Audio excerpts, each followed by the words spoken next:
Dustin Hoffman is best known for his portrayals in The Graduate, Rain Man, and Tootsie. One of his many iconic acting roles is in Sam Peckinpah's 1971 film Straw Dogs, which centers around a couple who rent an isolated cottage that is targeted by local thugs and the sometimes challenging set of events that follows. On the 14th of August 1963, a murder took place on an isolated farm on the village of Nanjarrow in Cornwall. Yes, the farmer, William Rowe, became a recluse, not out of choice, but necessity. He was from a family of pacifists, possibly Quakers, and a deserter during the Great War. The family lived on isolated farms that were largely self-sufficient. They were able to conceal his identity, and during the Second World War could provide for him without necessary documentation. He was not able to reveal his identity to the outside world until an amnesty arose at the Queen's coronation, enabled him to reveal all at a local police station. They were able to conceal his identity, and during the Second World War could provide for him without necessary documentation. Nevertheless, he remained a recluse even after revealing his true identity. The farm itself was 1.5 miles from the nearest main road. Everyone knows the adage of "show me a poor farmer." This was not lost on two locals by the names of Pascoe and Whitty, who lived in a nearby caravan park and supplemented their income by doing a spot of burglary. Over to you, James. On the night in question, they entered the farm armed with a 14-inch jemmy and a sheath knife, sharpened on both sides, and tights over their faces, lent to them by girls in the same caravan park. These boys meant business. William Rowe certainly put up a fight, as shown by a shattered skull, fractured jaw, severed finger, and several chest wounds. This burglary resulted in 0 proceeds and a murder investigation. Both suspects were quickly rounded up, but there was no clear evidence of their guilt. Pascoe had thrown the tools of the trade into a local reservoir, and there were no proceeds of crime to produce. The police used a classic ploy, which is immortalised in a game theory example called the prisoner's dilemma. A and B are criminals, but there is not enough evidence to convict them. They are rational and are being questioned separately.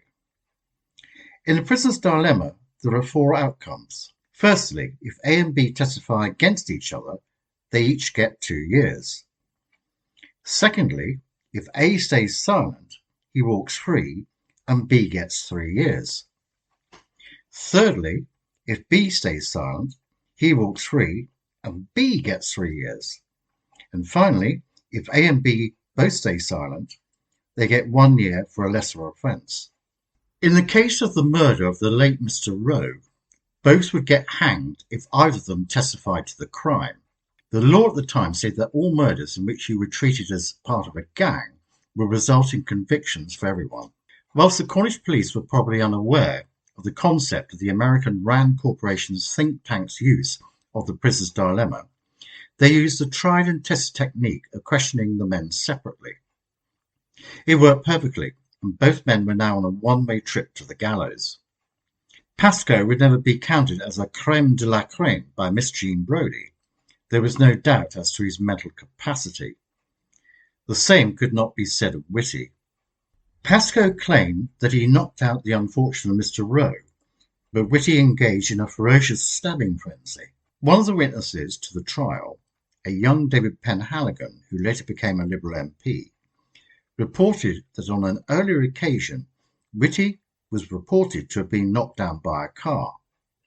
He was taken by the future MP to a hospital. Days later, Whitty told Mr. Penhaligon that he had not been knocked down by a car, but had suffered an epileptic fit. Despite the confusion of testimony, both accused were sent to the gallows. Now, John, what's your summary of this case? The Home Secretary was Henry Brooke, and the last one to decide whether the condemned man should swing.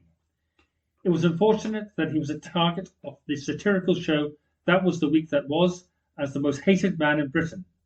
To be fair, the skit really covered a first-time offender who's going to be deported to Jamaica. At the time, there was controversy on the use of capital punishment. There were two instances in the 1950s that resonate today. The first occurred in 1951 in Croydon, in which two teenagers, Bentley and Craig, were caught robbing a warehouse. Bentley was captured and shouted the words to Craig, "Let 'em have it." This could be interpreted in a number of ways, as demonstrated by Captain Nolan in the charge of the Light Brigade. Needless to say, this is a salutary lesson in the correct use of language. As a result, the adult Bentley was executed, whilst the underage Craig was sentenced to 10 years and later became a plumber. In 1954, Ruth Ellis was found guilty of shooting her lover, Derek Bentley, outside the Magdala pub in Hampstead. In France, this would be classified as a crime of passion. She was the last woman to be hanged in the UK. The Home Secretary at the time was Gwilym Lloyd George, second only to the more famous David Lloyd George. Despite unease over these types of sentences, there is still talk of bringing back the rope. The last Conservative manifesto of 1979 promised a free vote on the subject. Under Henry Brooks' watch, the then Home Secretary, all condemned men went to the gallows. If you would like to know more about this episode and the other West Country murders in this series, you can visit our website vintagemurders.uk or on our YouTube channel.